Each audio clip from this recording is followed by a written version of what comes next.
Hey, welcome into the post-game mini podcast. I'm Eric Kane alongside Austin Price and Brent Hubbs. Tennessee, a 24-17 winner on the third Saturday in October over Alabama. This is kind of a lot of the same, right? The first half, Austin, you had Tennessee's offense really struggling, Tennessee's defense keeping you in the football game. You had the run game. You had Dylan Sampson come back in the third quarter. Tennessee and Alabama kind of took each other's leads back and forth, and finally Tennessee pulled away there in the fourth quarter. End of the day, huge win for Tennessee. It's a win over your rival. You're now 6-1 and has some momentum heading into the bye week. Yeah, I mean, it makes the next 2 weeks a heck of a lot more enjoyable. And Tennessee found a way. They persevered. And that was really the common theme I heard out of recruits tonight was like Tennessee overcame. They persevered when things didn't go their way. And, really, really impressed by just kind of how the team gutted through it, to be honest with you. And then, found a way defensively. Brent, Tim Banks deserves his flowers and then some. And, he's printing cash like Chick-fil-A on a Saturday. He will either be a head coach at the end of the year or he will name his price to Tennessee and he'll be a very rich man. I told him that on the field. I said, you're either going to be a head coach or you're going to be naming your price here. I will say this. I joked with you on the 2-minute, Brent. Like, here we are again, like deja vu of last week. The fact that Tennessee doesn't score a point in the first half. Just 3 games in a row they didn't score a point in the first half. All of a sudden, second half, here comes Dylan Sampson doing his thing. He goes over 100 yards again. Tennessee puts up over 20 points in the second half, and they find a way to win the football game. 2 weeks from now, I'm just starting with the number 3 on the quarter sign when the game starts. Yeah, I mean, it's just, Eric, when you look at this thing, it's bizarre. I mean, it's just unusual to see that this is kind of what this offense is. They've got to get it fixed, okay? You can't be doing this, but man, I mean, what the defense has done the last 3 weeks to give you a chance, their last 3 games, to give you a chance to win all those games is remarkable. And I thought Jalen Milroe looked like he was playing in his first hostile environment tonight. When you look back at his big wins against quality opponents, they've all been at home or they've all been on a neutral site field. I thought he looked bothered by the crowd tonight. I thought that showed up. And again, give Tennessee's defense a ton of credit for creating that, but give the crowd some credit too. I thought they got him rattled pretty good tonight. Yeah, I couldn't agree more. And of course, we'll talk about the defense and how the crowd and the defense affected the game and all that over the course of the next couple of minutes. I do want to give a shout out to our friends for being the presenting sponsor of this post-game mini pod. That is GBO Snacks, officially licensed snack of Tennessee Athletics. Whether you're hungry at work or road trip, just need a little pick-me-up, GBO Snacks is the perfect choice to satisfy that Rocky Top craving. The ball bars are made of toasted oats, almonds, 100% real chocolate, the just amount of right of protein to satisfy that afternoon hunger. Ideal for grab and go. The gluten-free ball cookies are a must-have for the kids while managing those sweet cravings wherever you go. And with every purchase of GBO Snacks, you're contributing to the UT Athletics proceeds from every sale going directly to support the amazing ball student athletes. Order yours today. Visit gbosnacks.com. That is www.gbosnacks.com. Go Big Orange. Yeah, I thought Jalen Milroe rattled on third down. That defense just continued to get after him.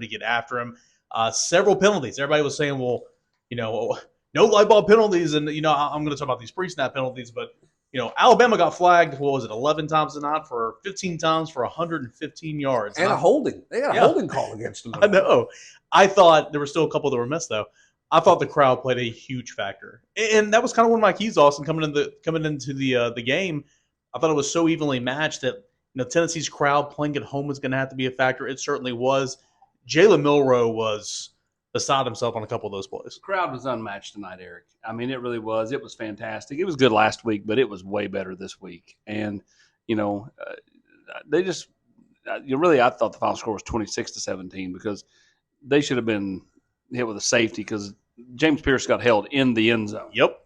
And they didn't call it. So, I mean, the Tennessee made their life a living hell and did it in a way when Alabama, probably could have been called for a few more holding calls, and they weren't. So, Tennessee's defense just got after it. Just really, really impressed by just the overall deal. And I mean, Will Brooks, man. What about Will Brooks? I mean, Hub said on the 2-minute drill that legend's going to that story's going to grow over the next 30 or 40 years.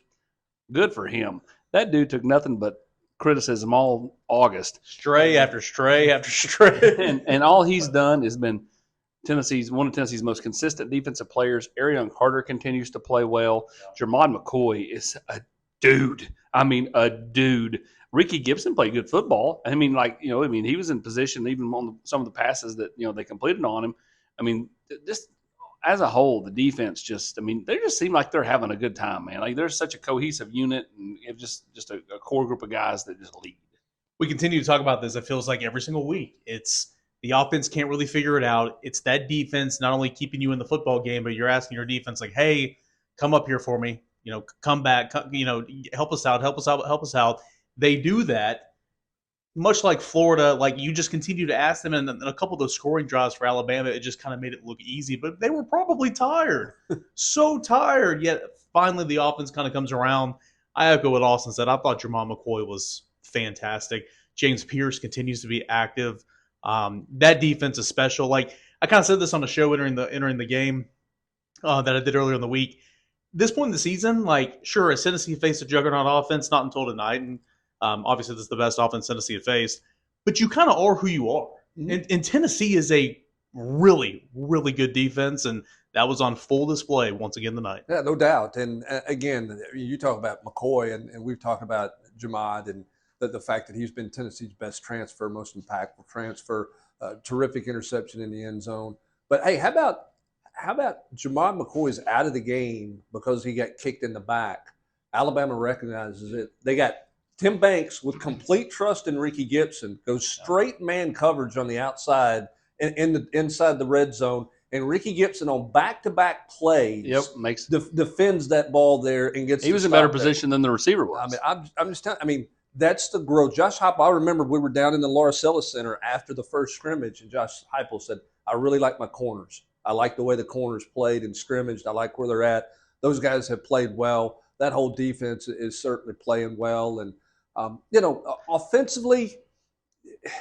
Protection was better. It was. Protection was better. And you're on the cusp. You're there. You just got to go make. You got to go make plays. I mean, again, you're so close. And that's the difference in the first half and the second half. They made 3 or 4 explosive plays in the second half, and that was the difference because they were not going to drive it 12, 14 plays and grind it out. They had to have explosives. You look at their first scoring drive in the second half. Sampson gets loose on a big run. Nico with the big scramble. Bam, you're in the red zone inside the 10. Go score time. 55-yard pass to Dante Thornton. Explosive play. Bam, score. You get down here to the short field. Josh Heupel, to his credit, plays field position. He punts the football. Jackson Ross delivers the punt inside the 5. You get to stop. You get great field position. What do? You capitalize with the Brazel touchdown. You got to make explosive plays, and Tennessee made enough of them. Okay, well, let's talk about explosive plays. Who has been Mr. Explosive Play for Tennessee's passing game this year? Dante Thornton. Why does he not play more? I just don't grasp it. Can you grasp it? Somebody make it make sense for me. Here's what I have issue with, and we'll see a lot more when we go back and watch the tape tomorrow. I love Squirrel White. I love the way he plays. I love the way he's a teammate. Okay. I love how he battled through injury. And of course, he got knocked around a little bit tonight, and you're right. I hope he's okay. But if Squirrel White, Brent, can't make a two-handed catch, get him out of the football game. That's why I have issues. It's like, okay, well, move some guys around. Get guys like Thornton in the football game. I know he's not playing in the slot, but for as inconsistent, especially early on, that Nico was, and he missed on some throws, boy, his receivers did not help him. And part of that, I think, is like Squirrel just trying to gut it out. And it's like, dude, if you're not 100%, get out. Because I think at points in times he was not really helping the offense. Well, again, you got to go, and I don't want to sound like a coach, but it's got to be all 11 people. I mean, when you get it blocked and you get somebody wide open, the quarterback can't overthrow him, right? You got to hit you got to hit it. When it hits him in the hands, you got to catch the football. Yeah. I mean, and that's the thing. It's like you're sitting there going, I don't think they're this bad, but man, they just can't execute. They can't get out of their own way. Is what it feels like. I mean, look at the Dylan Sampson fumble. I mean, they went again. It was like I felt like it was like, God, did they accidentally play the Florida game from last week? I mean, like, you know what I mean? Like, what happened? But I'm with you. Like, I mean, everybody wants to throw it on Nico. And don't get me wrong, Nico's when the pick was God. I mean, that was just awful. Horrendous. And because I mean, everybody was like, just throw it away, just throw it away. But all four of us up there in the front were thrown away. What just happened? But like, yeah, I mean, like the overthrows were bad. I get it. Like, I mean, he didn't have his best game, and that's becoming a routine, common talking point, especially early in the games. But like when he did hit him in the hands, like nobody wanted to hear that. Like, and I'm like, he had like 3 or 4 drops. Like it was just like, come on, everybody's got to work together, and that's why Josh Heupel keeps belaboring the point of it's not just one person. Yeah. I wrote in the game thread the night, and I'm sure people, saw it and understood and shook their heads, In great agreement, right? Yeah, in great agreement. It is literally, I mean, Nico missed some tonight early on. I mean, he did, and he's got to be better. Again, echoing that interception, boy, that was bad. But again, Brew McCoy, who was his go-to guy early on, dropped a pass. Chris Brazel dropped a pass. Squirrel White dropped a pass. Squirrel White did get 2 hands on it one time, dropped a pass. I mean, it's like when Nico was on, his receivers were letting him down. When his receivers were doing the job and getting open, Nico wasn't connecting. And it was frustrating because we've seen that so much. But again, it did come around there in the second half. Tennessee is a third quarter football team. And because that defense kept you in the football game the entire night, you were able to chip away, take a lead, get a lead again, and then ultimately win this football game. Yeah, and that's, I mean, and at the end of the day, I mean, Austin said it for 2 or 3 weeks, and he's exactly right. Just find a way, survive in advance, and move forward. What you hope is that you thought maybe last week, right? Okay, they win in overtime, they get it out, they get the offense going. Okay, they're close. Here we go, and you figured it out. And you're sitting here going, well, that wasn't the case. So now you leave here tonight going, maybe because they made some critical plays and some splash plays in the fourth quarter, in the third quarter when they had to have it, maybe it's starting to come around because they're going to have to score some points in the first half. They can't keep doing what they're doing to this defense. But again, we can belabor, and we'll belabor the offense all week long and the next 2 weeks for sure, because that's what everybody's going to talk about. You just can't give this defense enough credit for what they're doing now. I mean, the script, and I know it was written, I think Chris Lowe used this phrase, and I'm not trying to steal it from him, but the script is flipped on what the makeup of the program is for this team. Now, I'm not saying it's this way for forever, that this is what they're going to be, but for them to be able to be a defensive-led football team, to be where they're setting at, with a chance to be in the playoff race all the way through the rest of the season, is pretty remarkable. And this defense, Rodney Garner, Willie Martinez, the corners coach, corners playing pretty well. William Inge has been a nice addition to this coaching staff and what he's done with those linebackers. They deserve all the praise, and they should get plenty of praise for what they've done, because this defense is lights out right now. They're playing really good football. Yeah, to your point about kind of how you're finding ways to win football games and kind of the makeup of your team, Josh Heupel said in the postgame press conference, Austin, take these 2 wins against Alabama. In 2022, you better score in every possession. You better score in every possession and take advantage of all that. This time around, it was your defense continuously making stops. And if he said that defense had an elite performance once, he said it probably 4 or 5 times. Josh Heupel pleased with his defense after this win. Well, and he should be. I mean, he knows. I mean, he knows Tim Banks has belted him out when the offense has been not very good. He missed the Will Brooks interception because he was in the playbook getting ready in case they got the ball back. That's what he said. I didn't miss it. I was looking at the jumbotron. I was flipping sides of the field, and I looked up, and I literally just said, "Wow, Will Brooks, Alabama." Like, you know what I mean? Like, again, sure. That's just such an awesome story for a kid that's from there. But just got to hang your hat and just. We've talked about it. Hubs, you brought it up. With me saying it, like, you got to this point in the season. Now you don't have to be perfect in November. I mean, you do have a little bit of wiggle room, but you got to play well. And guess what? With this defense, the defense is going to travel to Athens, Georgia. They may not beat Georgia. Tough place to play. That place will be rocking. But the defense will keep them in the game, because the defense, I just don't see it going anywhere. Like, I just think that they're good at every level. Now they're thin at linebacker, but like Arion Carter, T. Lander, Caleb Perry, the back end's doing really, really well. And again, think about the most maligned people in this program the last 2 or 3 years. Will Brooks, Tim Banks, Willie Martinez. Again, when you have talent, then all that chatter about, oh, he's terrible, third and Banks and all that nonsense goes away. They've built this thing through recruiting and a little bit the portal. Don't get me wrong. They've had some nice pieces. Jackson Moy continues to play well. But their development should not be undersold there you go. at all. There you go. And again, they built it through recruiting. Josh Heupel, I think in his mind thinks, okay, I can take this guy, and this guy and go win. I'm going to add just a ton of defensive guys. And they have. I mean, like, you just look at all the pieces they've brought in, to this program from the high school ranks and where they're at now. I mean, kudos. And again, they've taken also some guys like Bryson Eason and Big Omari Thomas, and that were here from the previous staff, and they're getting their best football out of those guys. Yeah, they are. I'm going to tell you, and the defensive line gets a ton of credit for this because they rattled Jalen Milroe, and Milroe's responsible for this because he was inaccurate. But the stat of the night, when you look at Alabama offensively, aside the individual stat of the night, Ryan Williams only had 2 catches in the second half, okay, for 19 yards. But he had 7 yards after the catch. That guy coming into this game had 340-something yards after the catch. Tennessee talked about it. Tim Banks talked about it this week when he met the media.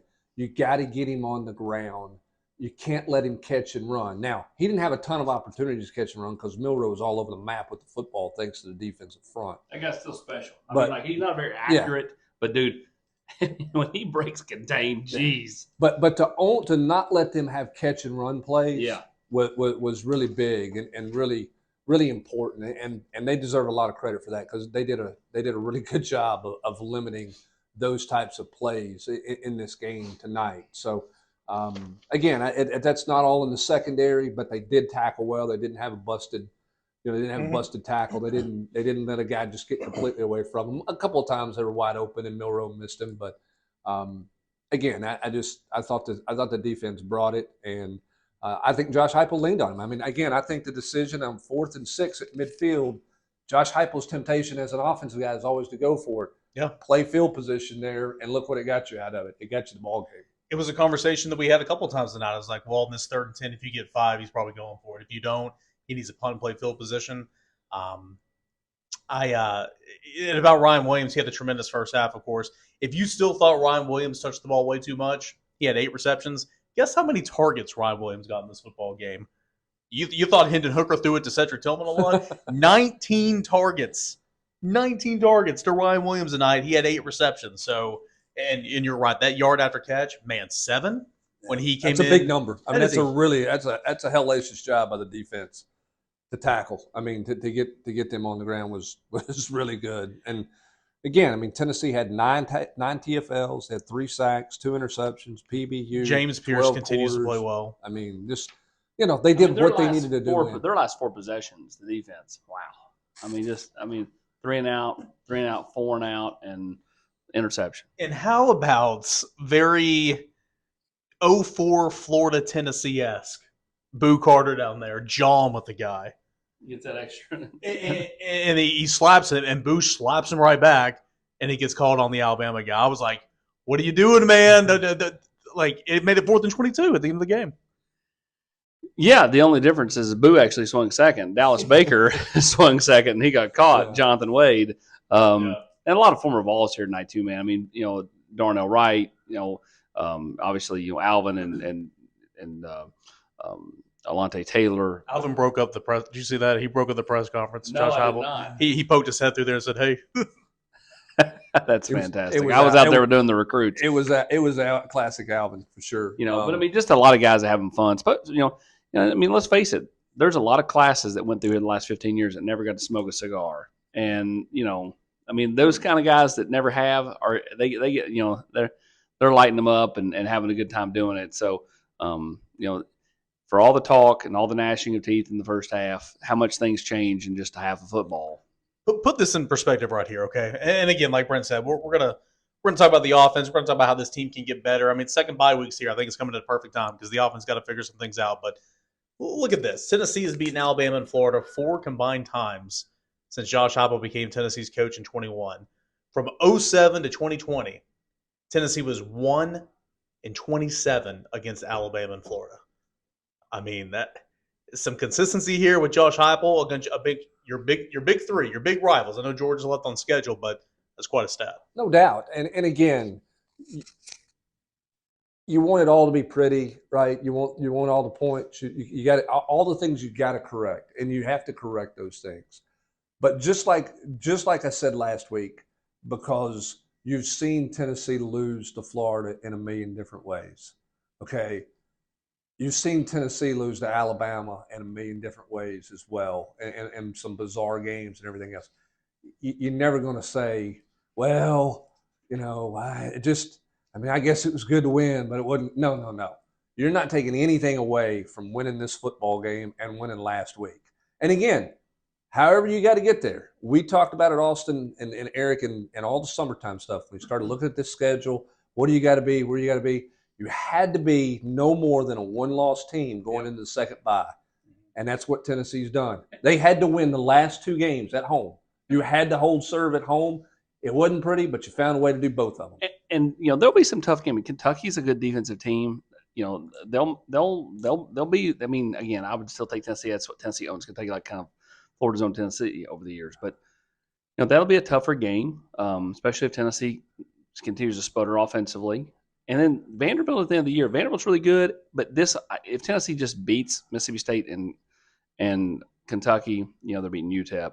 No matter what happens in Athens, they're going to be playing for the playoffs still when they go to Vanderbilt, which is good because Vanderbilt will make that their Super Bowl. And I told you that coming up the steps. I thought tonight was big on a number of fronts.